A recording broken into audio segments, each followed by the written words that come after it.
fairly close to the Badlands tonight. And we're going to see some pretty country tomorrow.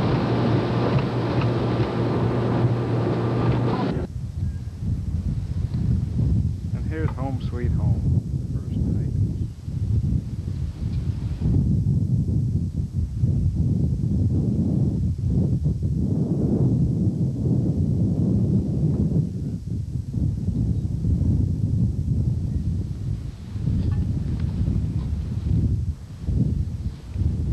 Supper's almost ready. Guess I'll wait. And there's the little woman in the house fixing dinner.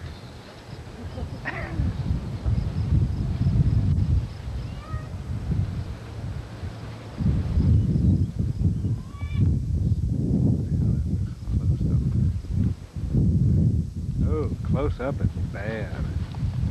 Gee, thanks. I'll take that in a kind, nice way you intend it.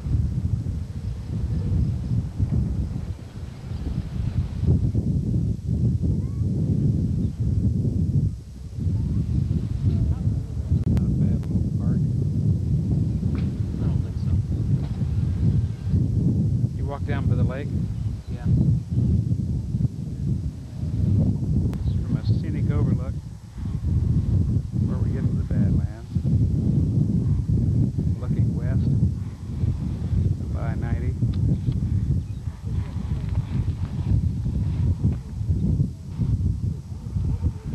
Swinging around south. Start to see some of the Badlands.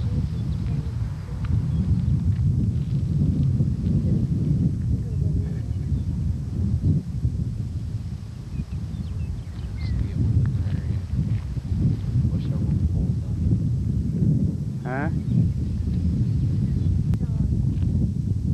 Looking north out into the prairie. There's the toilet over there.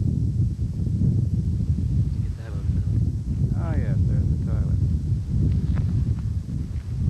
And there's home.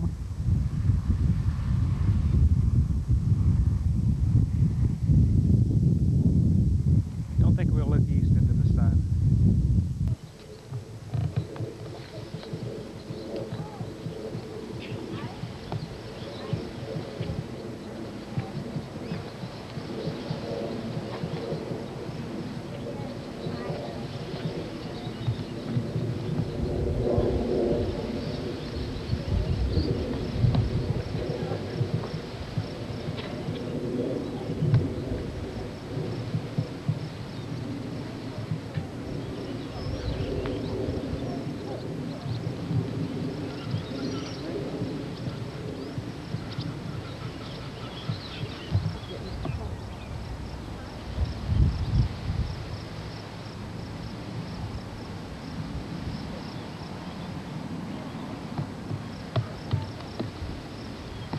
There's the prairie dog.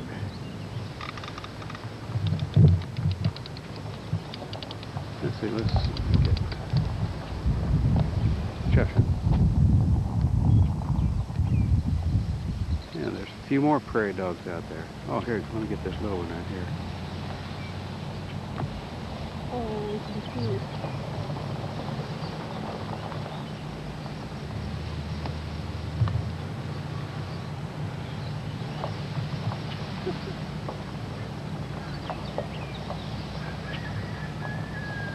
Putting on a show for us.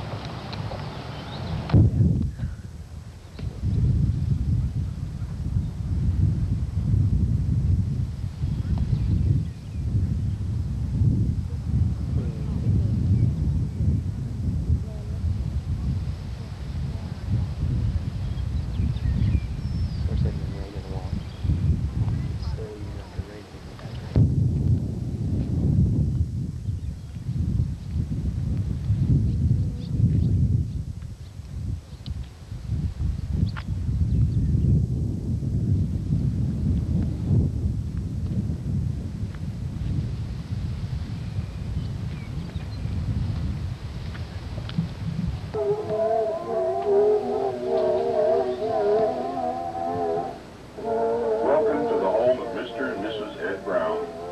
In the fall of 1900, 1909, Mr. and Mrs. Brown and their bachelor son Charles migrated from eastern Nebraska by covered wagon to homestead this 160 acres.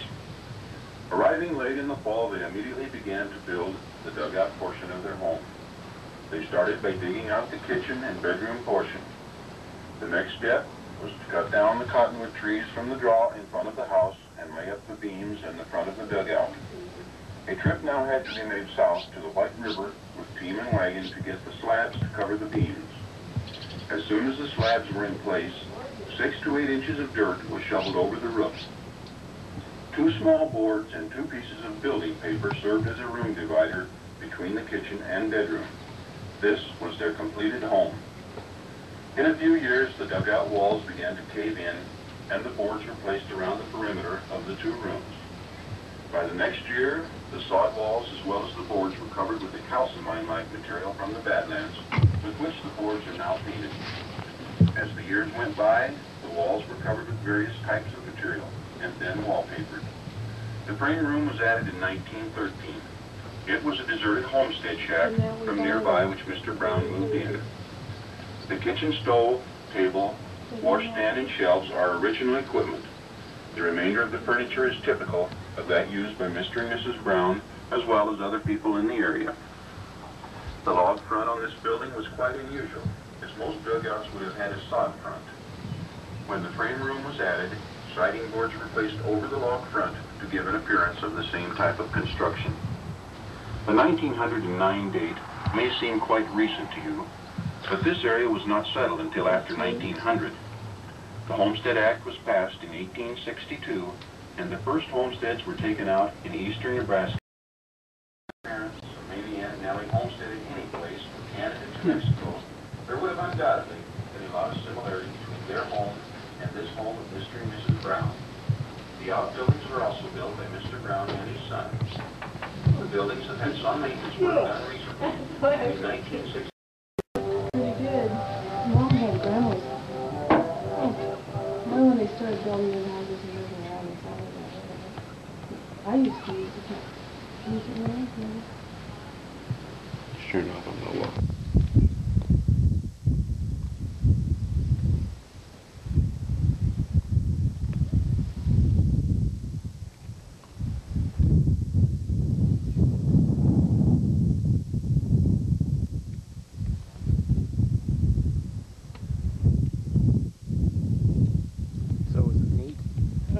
It's just a dugout overground. As you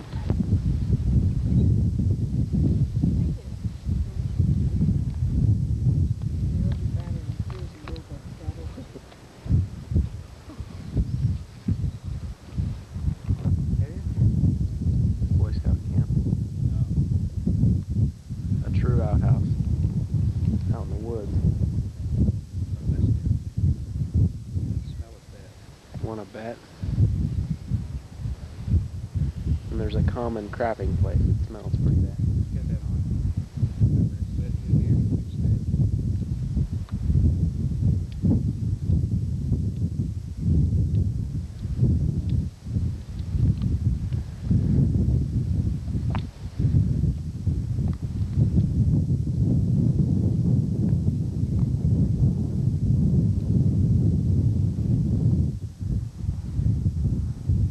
You feeling okay there, Ace? You know what I mean?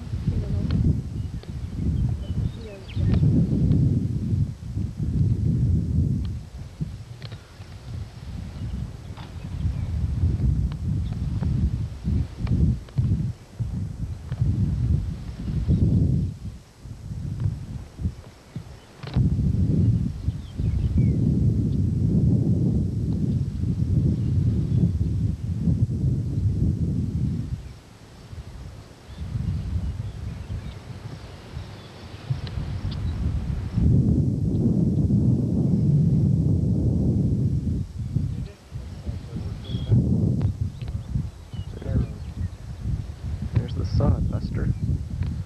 Used to loosen up the ground. Turn it over. Turn it over, I guess. This stuff was to loosen up and break up the clods. Ah. Different kinds of bite down in. And those they just drag. And those rods just break it up. Oh, that's neat. Steve made. It's a big pot. It's got a stove built in underneath it. They made lard, they made soap, they washed their clothes in it, they did everything. They scalded hogs in it. That's what my grandpa did with all his horses. Neat little. That's a Whole neat one thing. because it's got the stove right.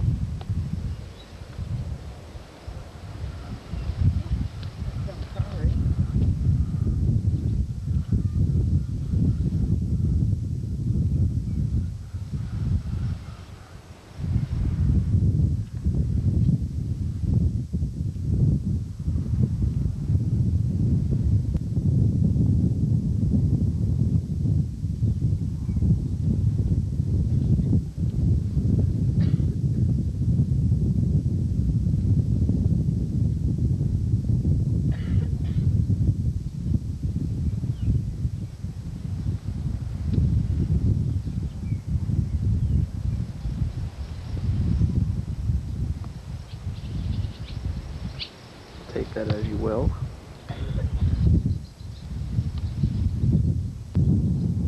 The animal life.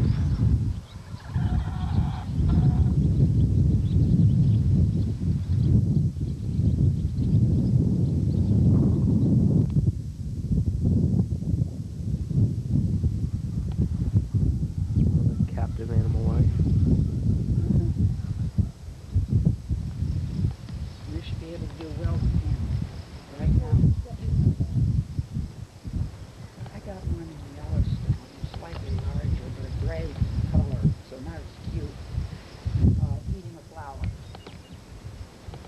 Of course, the problem is it's in the center of a bit of a 35 millimeter negative. It needs to be photographed to make it larger.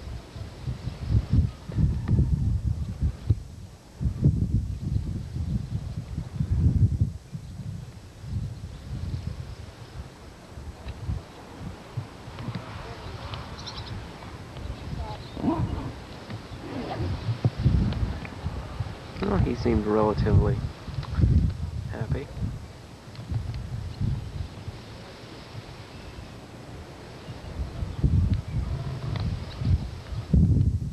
Close this one will let us get.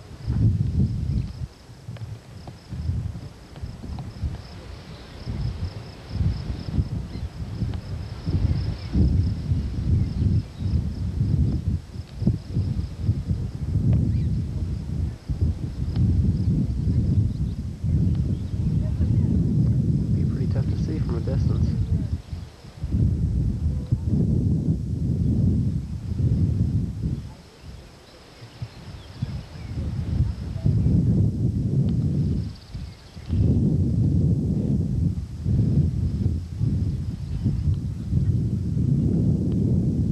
It's been a hard land to live on.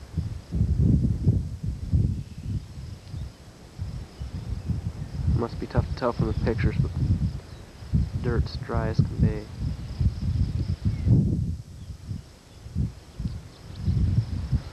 Rough life.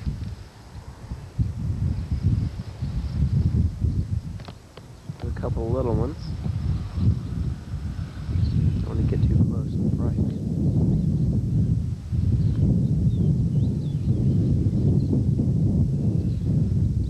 Protecting their young.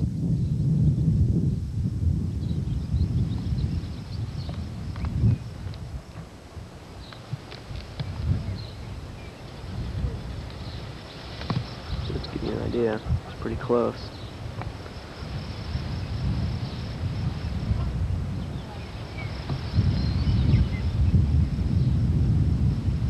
There's the baby again. Must be pretty used to people by now. Don't act too frightened.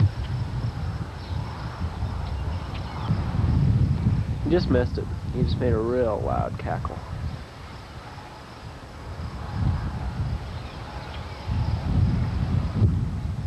Always heard those things were pretty stupid. I believe it.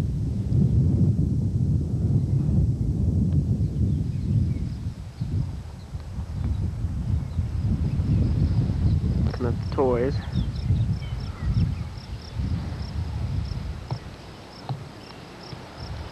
I'm gonna get left behind if I don't hurry.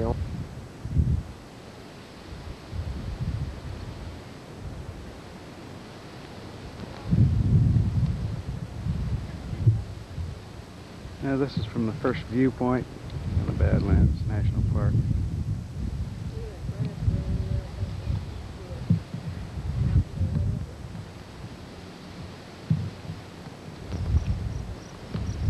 Quite a place.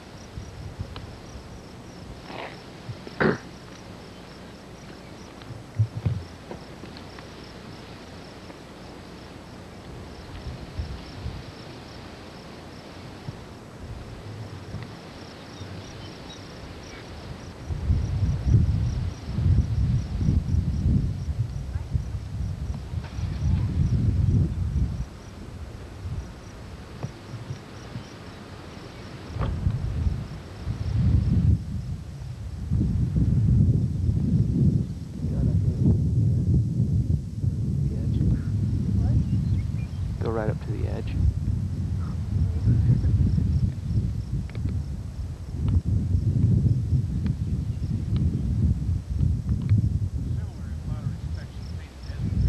Yeah. Well, when we get on in, there's more unusual. Things a little more unusual.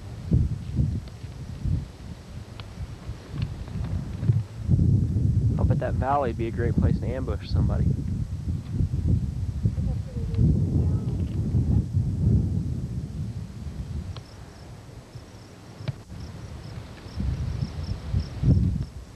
And there's the bottom. Pretty good drop. I was right, it's kind of like a mini Grand Canyon. Well, it's very similar to the Painted Desert in many respects too.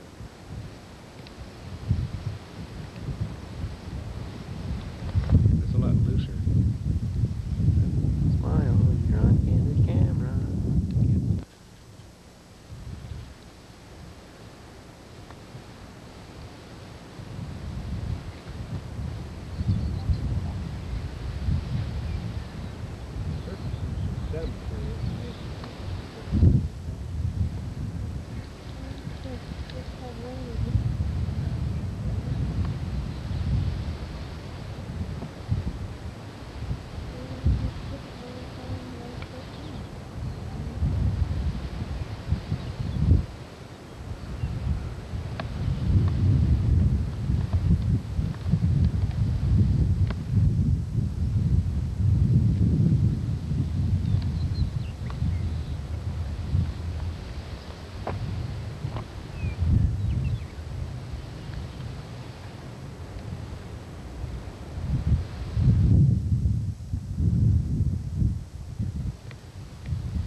There's a little bit of God sculpture.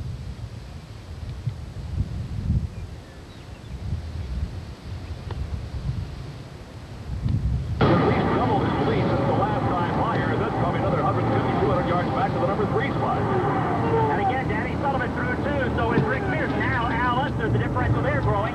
Al Jr. is 4th, Mario Andretti 5th, Ari Lyondike 6th. And here we go to Larry Henry in turn 3. Third place, Al. I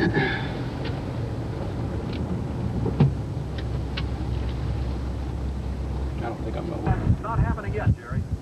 It is not low, and in fact, you want to know who's at the other end of the field. Ludwig Heimrath Jr. is running jet. Al Jr. runs next. It is not Mario Andretti. That's the surprise you go. Well, not really, Lou. I think that Mario is going to run a very smart race today. Last year, I think he got out in the lead, and the car didn't finish, so I think he's going to look like the Buick horsepower getting down the straight. I see he passed 3 cars right here on the front stretch. And you know something. Hey, just about 30 seconds here to cross the bottom of the Buick horsepower. The Chevrolet Chevy Indy V8 dominated the fraction of the qualifying position. Occupying the front row, just about 10 seconds though. But the Buick has displacement and that movement. Point.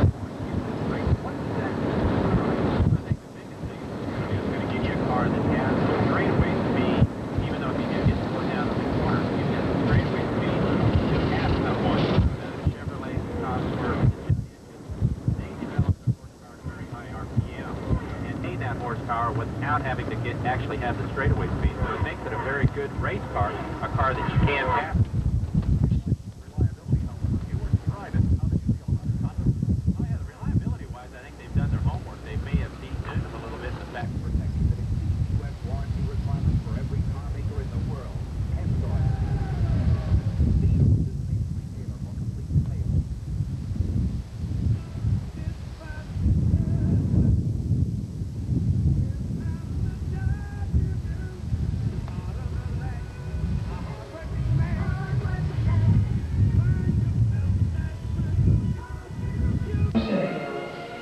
Big Badlands, ruins of an ancient city.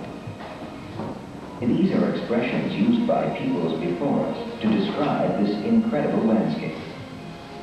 A place so remarkable in change, so rich in history, and so unique in appearance that it was set aside to be preserved and enjoyed as Badlands National Park. Beneath this unique landscape is preserved the world's richest deposits of fossils of the Oligocene epoch, part of what is known as the Age of Mammals. Spanning 60 to 80 million years, the history of the Badlands is a story of tremendous change. The Badlands began as an ancient sea that once covered this entire area. To the west, geological upheavals created the Rocky Mountains and the Black Hills, resulting in the sea being drained away. Mud and ooze that sank to the bottom of the sea then hardened into a dark shale, the oldest layer in the Badlands. After millions of years of erosion by nature's processes, this dark shale was transformed into colorful mounds, now visible from the Yellow Mounds overlook. Since the Oligocene epoch, the landscape has been greatly altered. During that time, some 25 to 35 million years ago, the area may have resembled today's Gulf Coast. Lush with vegetation, the land supported a variety of animal life. Animals like the Oreodont thrived here. This sheep-sized plant eater is the most common fossil found in the Badlands. A rhinoceros-like animal called a titanothere was the largest of the Oligocene animals that once roamed this region. Other animals that made their home here were saber-toothed cats, a three-toed horse similar in size to a collie dog, and a giant pig-like mammal. Meandering streams choked with silt and sand from the Black Hills gradually built a vast plain over 600 feet in depth. Bones of the animals that died here were quickly buried and preserved in that sediment, making the Badlands an outstanding exhibit of ancient life. Over 400 different types of Oligocene animals have been found in fossil form here. A variety of Badlands fossils are on display at the Museum of Geology of the South Dakota School of Mines and Technology in nearby Rapid City. The present landscape began to emerge only about 1 million years ago and is continuing to evolve today. Throughout the park, this process of change is evident. The craggy expanse of Badlands we see is the product of the continuing action of water, wind, cold, and heat. The picturesque buttes constantly struggle against erosion to maintain their stance, then giving way, become sod-covered tables, eventually merging into flat grasslands. The prairie grasslands make up over 1/2 of the park and are the home of the bison. Once threatened with extinction, this mighty animal was reintroduced into the park and has made a remarkable comeback. Now extinct, the Audubon bighorn sheep did not have the same success story. The Rocky Mountain bighorn sheep, introduced to the Badlands, now fill that delicate niche. The short grass prairie of the Badlands provides a highly nutritious forage for other animals, like the cottontail and the prairie dog. Stop at Robert's Prairie Dog Town for a look at these busy creatures, and you may also see the less abundant burrowing owl, or prairie rattlesnake, taking advantage of the shade of an abandoned home. With luck, time, and patience, you may get to see the elusive badger or the even more elusive and endangered black-footed ferret. Overhead, you may discover a few of the birds of the Badlands, like the golden eagle, which makes its winter home here, the turkey vulture hovering over the views, the conspicuous black and white magpie, or the colorful kingbird. Explore the 64,000 acres of the Sage Creek Wilderness, and you may get a glimpse of the free-roaming pronghorn or mule deer, just as the early settlers would have seen them.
I hope everybody can hear me. I have a pretty loud voice, so I think it comes from years of teaching school, high school basically. I don't know, maybe I got it from my mother too. We used to shout at each other all the time. So I have a pretty good voice, so I hope everybody can hear me. This is the site of the original sculpture studio of Guts and Borglum. It was a log building, which the Park Service tore down because it was deteriorating so bad in the early 60s. But we were able to save the two fireplaces. I think they're beautiful. Those are a trademark of Guts and Borglum. Every one of his sculpture studios had large fireplaces in them. And they're so large I can just walk right into them. I'm so short. So I was right when I said you need the short range around the terrace. Everybody towers over me. That's the way I live with that. But those were a trademark of Guts and Borglum. When he had a studio in Connecticut, San Antonio, Texas, and here at Mount Rushmore, he always had large fireplaces in them. And when we go down to his second sculpture studio, which is below this area, you also see a fireplace as large as these in that facility. There's a story about these fireplaces, like I like to relate to you. I don't know how true it is. The workers are the ones that tell it. Now, I don't know if it's true or if it's just they're telling tall tales or what, but the guy that did did this was a stonemason, and he got his skill while in prison. And at the time, he wanted to went back to jail to learn more stonemasonry. Again, I don't know how true that is, but that's what the workers tell. Those are some of the tall tales that are associated with Mount Rushmore. I want everybody to take a good look at Mount Rushmore. Dr. Morgan considered this the best viewing of the sculpture is right here where you're standing. And I kind of agree with them. This is one of my favorite spots. Let me ask you a question. Does the memorial look finished to you? No, not quite. Not quite, okay. What president doesn't look finished the most? Lincoln. Lincoln, right. Okay, do you notice that the presidents don't have ears? None of them have ears, do they? They were supposed to have, well, Mr. Abraham Lincoln was supposed to have an ear. When we go down to the original sculpture studio and see the working model of Guthrie Borglum, you can see what he intended the sculpture to look like. And he intended more than what is up there. Okay, why didn't he finish it? He died. Okay? That's one of the strong reasons why it wasn't completed. But I don't think that's the main reason. What was going on in the world in 1941? Remember back into your high school history. World War II, exactly. And that's why I believe the sculpture was not completed as Guthrie Borglum envisioned it to be completed. Even though Guthrie Borglum died in March 1941 and his son took it over, his son was more than capable of doing more work on the sculpture if the funding was there. But because the United States was getting involved in the war effort and supplying the Allies with arms, Congress said in 1940 that was it. That was it. Can't recall this. It's like stair steps. That looks like stair steps. 3 steps there. Anybody know what that is? Anybody know what that is? It's like a collar.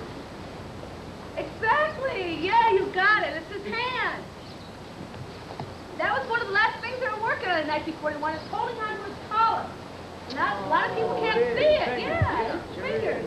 His first 3 knuckles. I don't get it. See it? I see it. It's big. It's real big, yeah. They didn't finish it, but they started blotting it out. Take a look at the studio model, and then look at the sculpture. You can really see it. It's kind of hard to see Abraham Lincoln's hand in the morning. Best to see it in the afternoon, like right now. The way the shadows are highlighting. Because nothing is pretty decent, huh? I bet you did. A lot of you didn't know that was up there, did you? Do you see Teddy Roosevelt's glasses? Yeah. A lot of people see that, but a lot of people don't see Abraham Lincoln's hand, though. Oh, you learned something new today. How do the eyes fade? Okay, yeah. That's the site of the tramway that went from here up to the top of Theodore Roosevelt's head. Now, this tramway was built about 2 years after construction began in about 1927.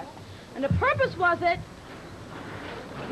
to carry equipment up and down the mountain. It wasn't deemed safe for passenger travel until about 1936, 1937. The National Park Service was here in that 1936, and they did some adjustments to the tram car.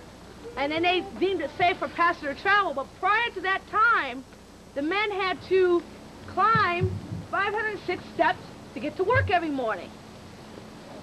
Guthrie Borglum always rode in a tram car, whether it was safe or not. But he wouldn't let his men do it until they did some adjustments to the car. And even though it was deemed safe for passenger travel, there was a couple accidents that happened with the tram car that the men didn't trust it, and they still rather take this 506 steps to the top. Work here at Mount Rushmore was dangerous. It was dangerous.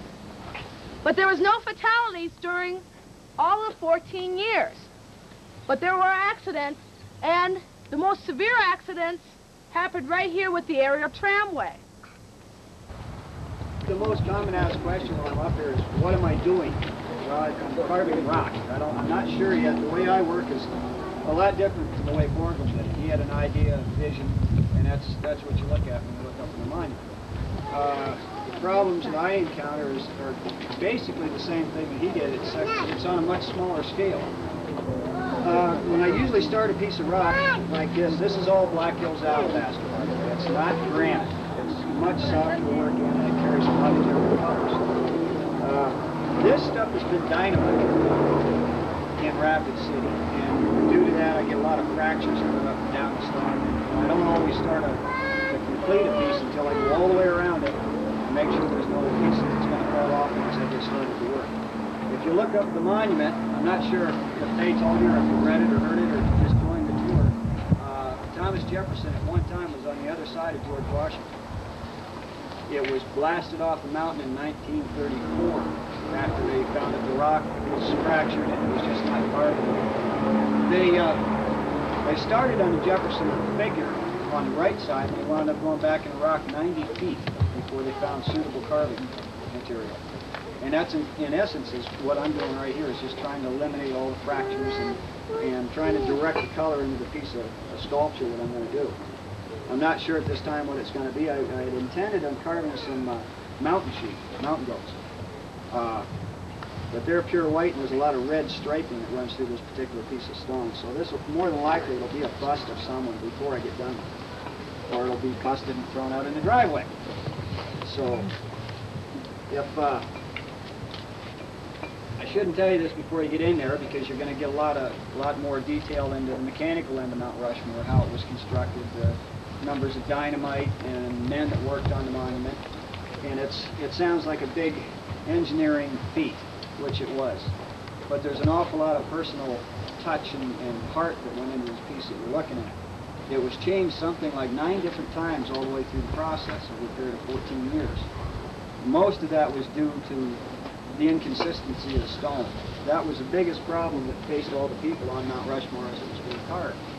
The flaws that would come up, the different color of stone that they go through, and the effect Borglum wanted to emit was the light. Whenever you observe a piece of stone sculpture, you'll notice that there's always a lot of deep cut lines. That is basically for the shadows, to bring out the full depth of the stone. We're not cut that deep in the eyes or under the mouth because we have different skin textures. Stone is basically the same. If when you get done and you head in, if you stop and look at this piece on the left, you notice the eyes have been drilled out quite deep to the size of the head. It's just like similar to what you're looking at on Rushmore, except the irises are centered on this piece. About it. Anybody's got any questions, I'll be glad to answer. Well, I moved from the Forest Service to the Park Service in El Paso, Texas. Worked for, be able to create something starting like, looking like this up on that mountain. But Gunther Borglum, being an artist, didn't know much about using tools necessary for mountain carving on this massive scale. He used to work with plaster of Paris. It's a lot easier adding something to a sculpture than it is to take away something. So Gunther Borglum had to rely on the workers here in the area, basically ex-miners. They knew how to use jackhammers, knew how to use dynamite, and other tools necessary for the sculpturing. But they weren't artists. They weren't artists. So Gunther Borglum had to train them to become artists. And the workers, trained him to do mountain carving. They all had to work together to create a monument that will endure over time. First, Gunther Borglum will design the models. Now, this is this nice design done in 1936. This is 1/12 the size of Mount Rushmore. We put 11 more on top of that. That's how big the faces are. 1 inch on the model will equal 1 foot on the sculpture. Again, he did 9 designs, and they're all underneath this plaster Paris model. If he needed to make changes, he would cut off the president, move him where necessary, and put more plaster Paris on top of it.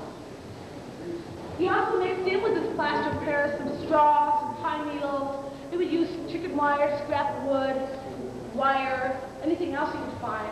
After my program, take a walk behind that. Take a good look. If you see some handprints in the plaster, that's Gustav Borglum's handprint. Well, that's pretty neat to know. This weighs approximately 3 tons. And this was built up on the first original sculpture studio, and in order for them to move it down here, they sawed it up, put it back together with more plaster Paris. But how did Gustav Borglum get this design up on a mountain? Anybody familiar with Stone Mountain in Georgia? Or been there or familiar with it? It's another mountain carving outside of Atlanta on Stone Mountain. And Stone Mountain's a large granite, well, it looks kind of like an egg stuck in the ground. That's what Stone Mountain looks. Now, Stone Mountain is pretty smooth, and Gustav Borglum started that project there in the 19-teens. But because of politics and other problems, he quit the project. And he learned a lot there that he transferred here. What he did, he had a large projector, and he projected his image up on Stone Mountain and painted the outlines of what he wanted to do there. But he couldn't do that here. This is Mount Rushmore before the carving. Can you see why he couldn't get a large projector and project that image on that mountain? But look how cagey it looks. Very deeply creviced. There was no way he could do that. No way he could do that. So he had to come up with something else. It was more of an engineering feat than an artistic feat. Now, as soon as I get around to here, you want to pass it around to the people? Everybody get a closer look at Mount Rushmore before the carving. After Gustav Borglum did his models, he had a boom and a plumb bob system of measuring. And they would have a large circular plate mounted on top of the studio model with a swing bar and a plumb line hanging down. And I need a volunteer. You want to come up here and help me out? What's your name? What is it? Maureen. Hi, my name is Faye. Nice to know you. And we're going to put Maureen on Mount Rushmore. Because I think a girl should have been put up there, right? Yeah, I kind of agree with you. We're going to put Maureen on Mount Rushmore, and she'll be made out of plaster Paris, just like these models. And this will be mounted on top of Maureen's head, just like that. And then this would be swung over her face and measured facial features. Now, what do you suppose would be the first thing I would measure on Maureen's face? The nose, yeah. Why the nose? Yeah, it goes out the farthest, and what else about the nose? Centrally located. Centrally located. Now, the rock on Mount Rushmore is very hard. On a scale from 1 to 10 to 5. 8 hardness, chalky 1, 9, 8, 10. Jack has a tendency to bounce all over the face. They have much they can with the weight of their body. The whole study, the whole study of the body.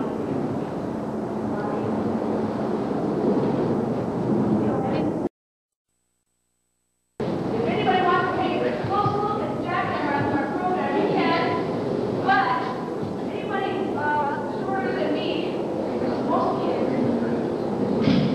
you taller, please have your mom and dad watch these kind of have been drawing.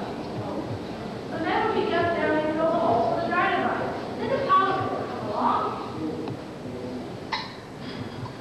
And the polymer, 90% of it is charged with dynamite. They have so much stone removed that they have to use dynamite.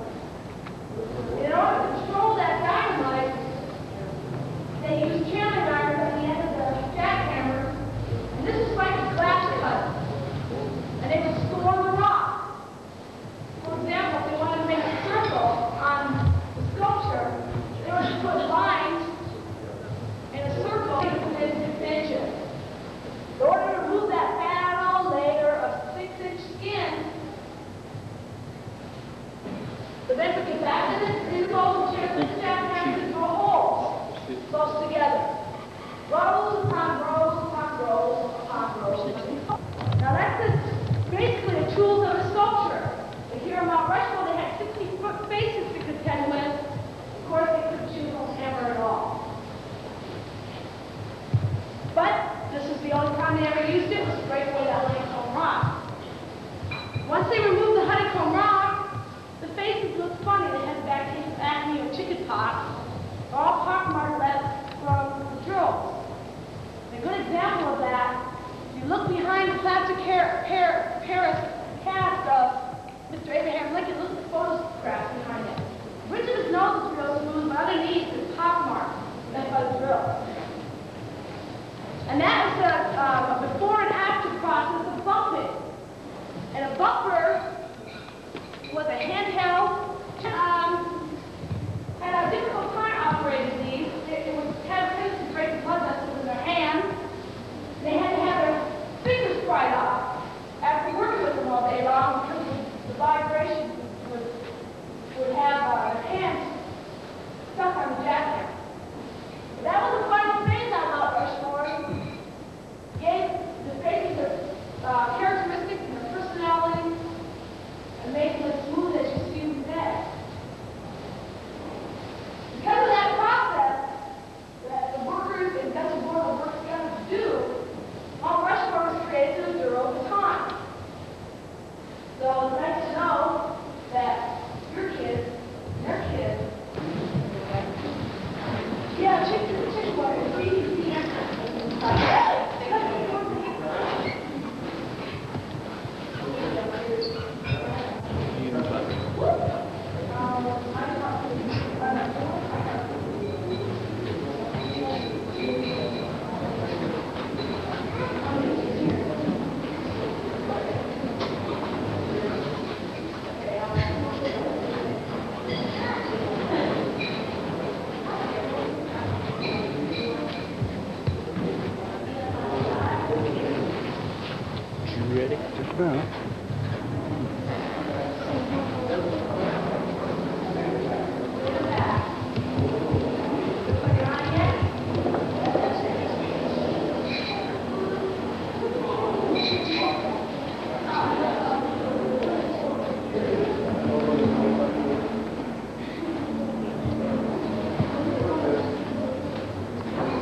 That's got some mica in it. It's just a slate for... Beverly, you give us a narrative then, since you know all about it. About his work. Talk. Okay, this is a park ranger that 2 years ago started sculpting. This is some of his work. He's never done this sort of thing before. Had made gun stocks for guns is all. This is alabaster. It's quite soft. Takes him about 3 months to make these larger figures. We'll sell you one for about $300. Well, I guess we can stop recording with that. Well, no, we better record them more. That's the only way we ever see them, right? What? Never mind. Oh, right. At $300? Thanks for the information. You betcha. That's why I'm here.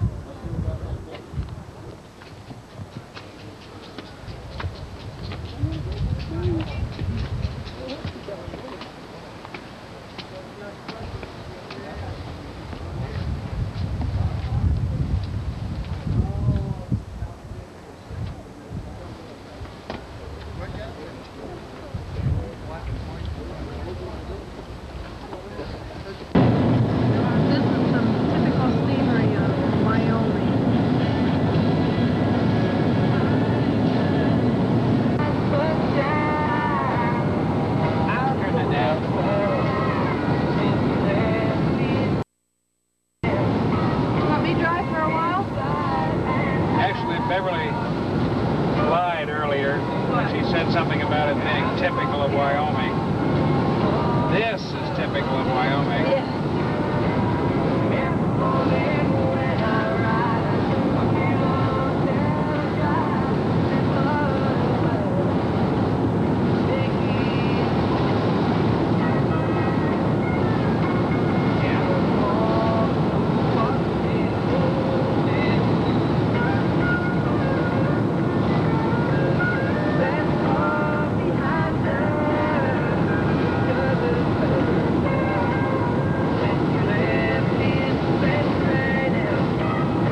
1876.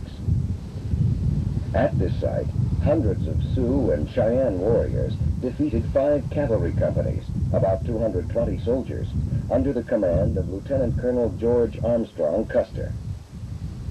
As you look over the battlefield, you can see the white markers showing where the bodies of soldiers were found after the fight. No markers show where the warriors fell because very little is known of their casualties. Probably less than 100 were killed, and the dead were removed by their families immediately after the battle. Only the Sioux and Cheyenne words tell us what happened to the 200 soldiers killed in the fight. Some Indian accounts say that Custer and his men may have tried to cross the river 1.5 miles to your left. Angered warriors, led by Gall, raced across the river and forced the troops back to the ridges. Having lost the initiative, the soldiers found themselves in rough terrain, unsuitable for mounted action. The companies seem to have made individual stands, fighting on foot against the waves of Indians that rolled in from every direction. The warriors did not need to expose themselves to the troopers' fire. Dismounted, they moved from sagebrush to sagebrush and took advantage of the numerous ravines. Finally, Crazy Horse, crossing farther downstream, below the present visitor center, swept around this ridge with a large force to cut off further retreat. Here, about 50 soldiers gathered around Custer, shot their horses for breastworks, and fought to the end. The battle lasted 2 hours at most. 5 miles away, the rest of Custer's regiment remained under siege. On the morning of June 27th, after the Sioux and Cheyenne had departed, General Terry's column arrived and hastily buried the soldiers where they had fallen. To complete the story, I'm standing on a hill a little bit below the mass grave.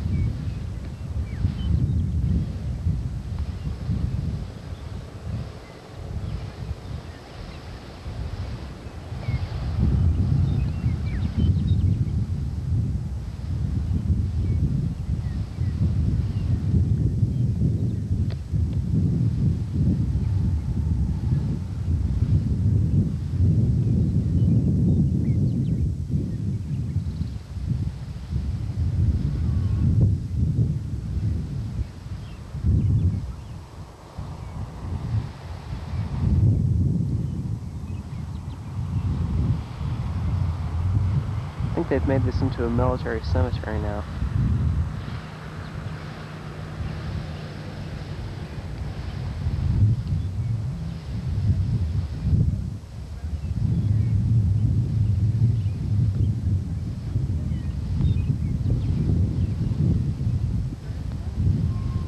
Standing on the porch of the visitor center right now.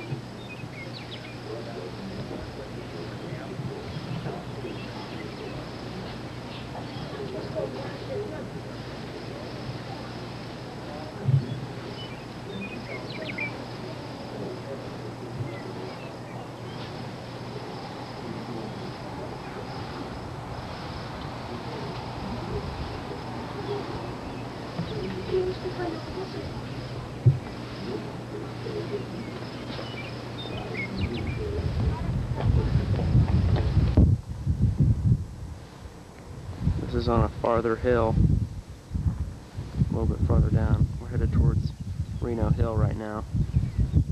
So this probably was the route of the retreat.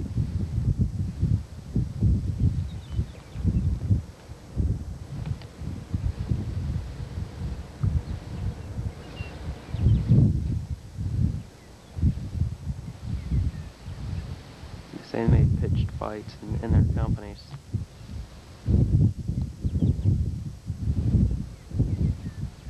And everybody was buried where they fell.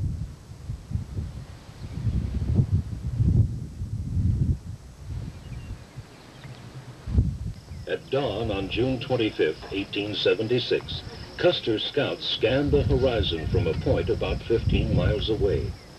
They saw smoke from the Sioux and Cheyenne village and many horses milling about. The encamped tribesmen went about their morning activities, while scouting parties kept a close eye on the 7th Cavalry's approach. A few hours later, Custer himself rode to the scouts' observation point. He could see nothing because of the haze. Custer's original... We're not starting in the Yellowstone. Okay. What's this called? Well, this is getting into the mountains. This is the We're mountains. just leaving Red Lodge and heading toward Beartooth Lake.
That's just under 11,000. Beartooth Pass. When we left Red Lodge, it was 5,500.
Like it's fast back there. The engine. John? Sounded anything good. It just seemed like a little bit fast. Oh.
Wind is colder than you'd believe.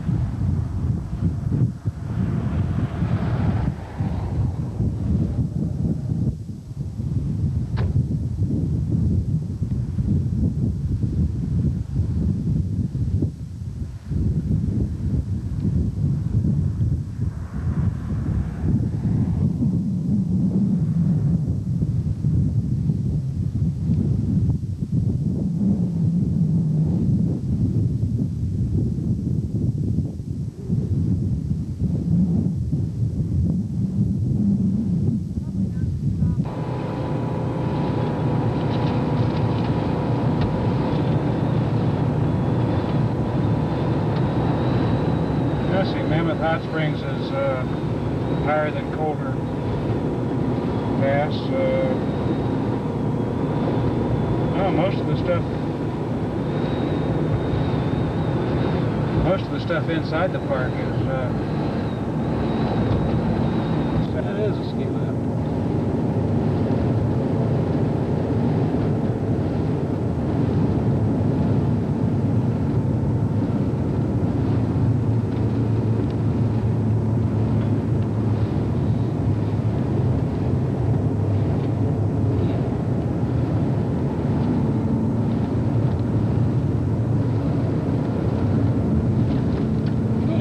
Summit, it would have had a sign. I would thought so. They have a ways to go yet. See, if I do this, I won't see the icy road. There's no ice on the road. Oh, no, was it back there? Does that bother you? Yeah, a little bit.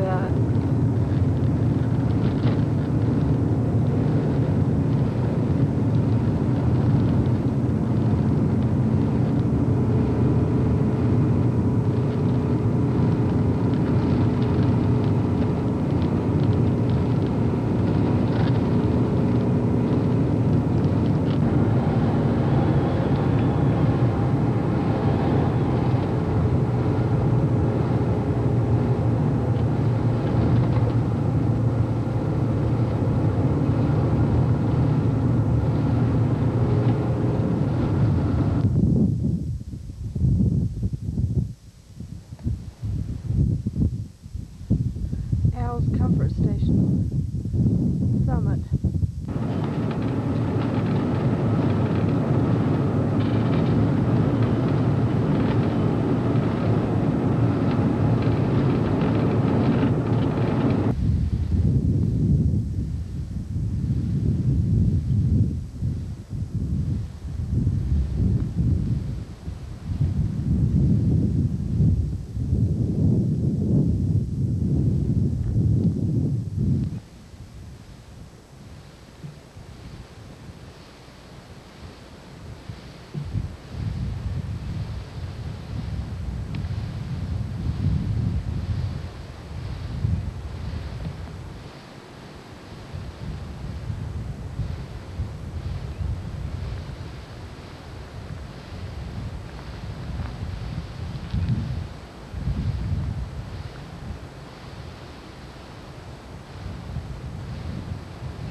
Al says I'm the river freak, so I'll take a little picture of the river here.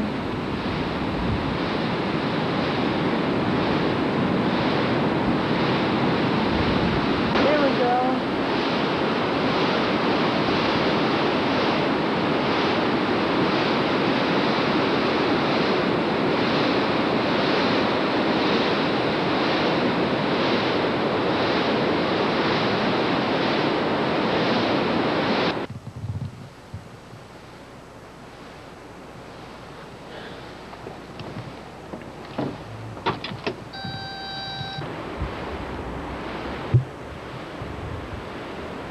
Looks like a basaltic formation across there.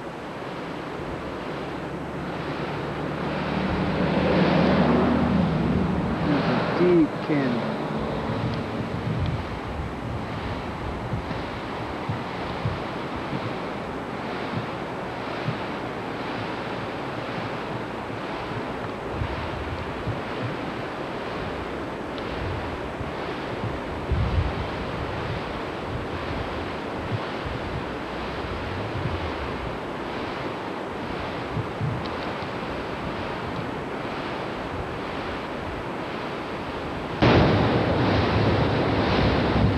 View of the river approaching the brink of Upper Falls.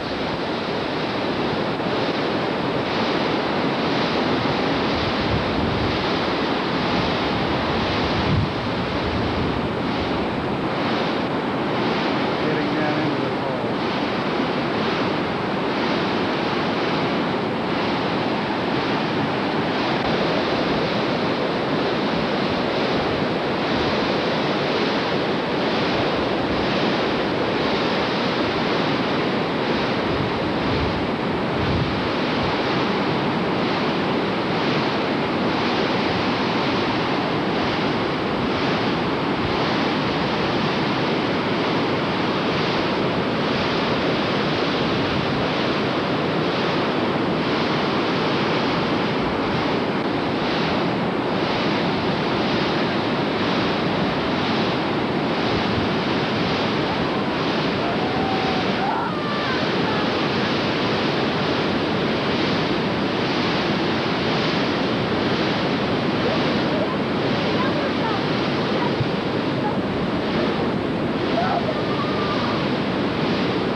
We've been seeing bison all along, and this is the first chance.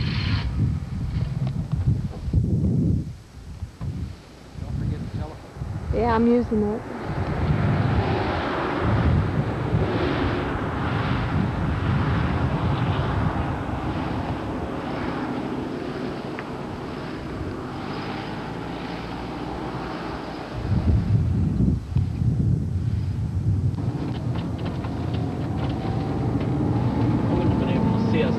Could have run down a slope like that.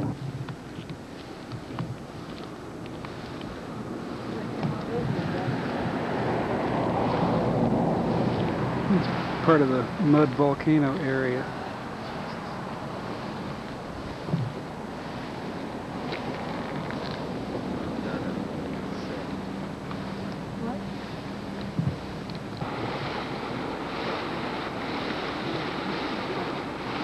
These are mud volcanoes.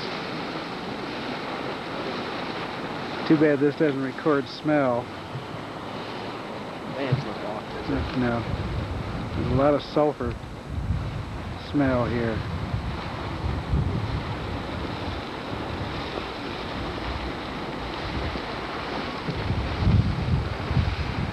This is much bigger. Here, it doesn't look quite as active, however.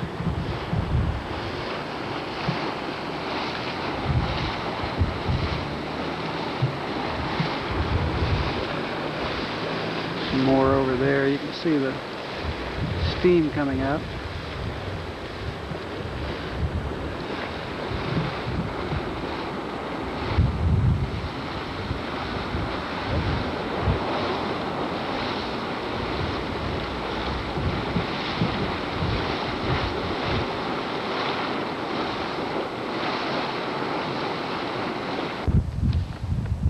There's Old Faithful. Spouting.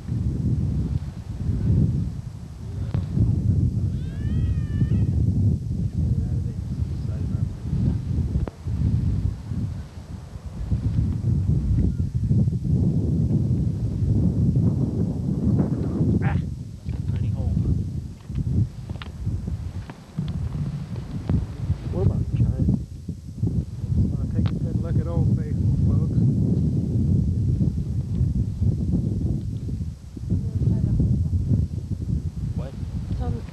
Okay, so that's not Old Faithful. Old Faithful's right behind it. Everybody better take a good look because we think Old Faithful just went off a few minutes ago and we're not going to wait. cyclic, rare, and tell them it's snowing. It's snowing. That's what the little You just told them it was snowing. Yeah. The geysers. See, look at- geysers. No, they're called. Show them the snow. Oh yeah, we'll show the snow in Beverly's hair. Either that or she's getting standard.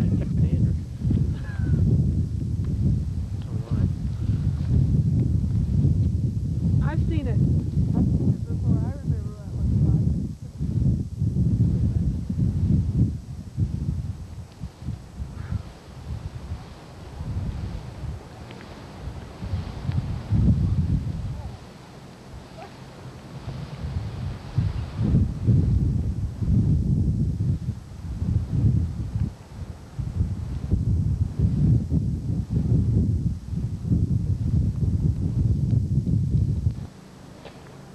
Well, here we are at Old Faithful. Looks like we did stick around after all.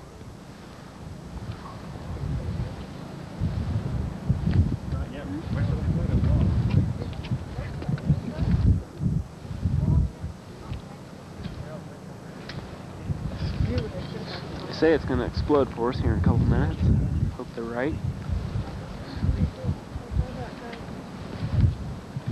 Even though it stopped snowing, it's still very cold.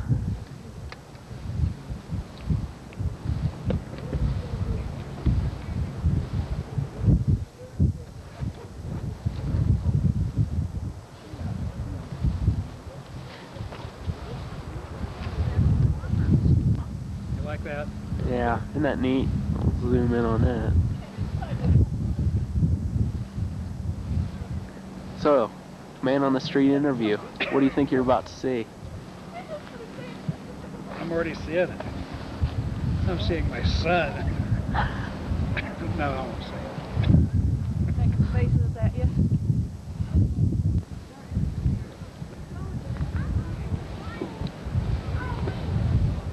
There you go, there's Old Faithful.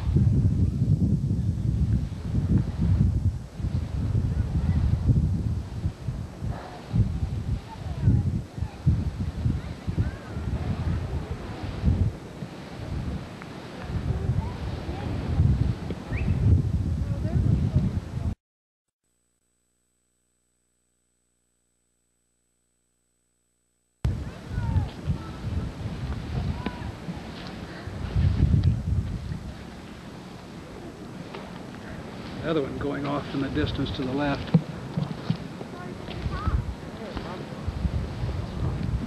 Swing over there for a minute, Sean. Over to the left, see it? Yeah.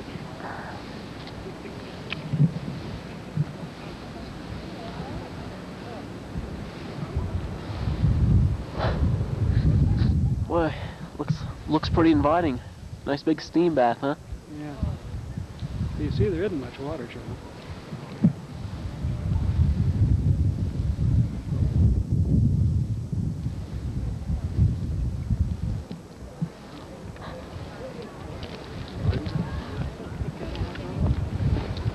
See, it's still going. Oh. Oh, that's lasting quite a while, too. According to the book, it's going to last 1 to 5 minutes.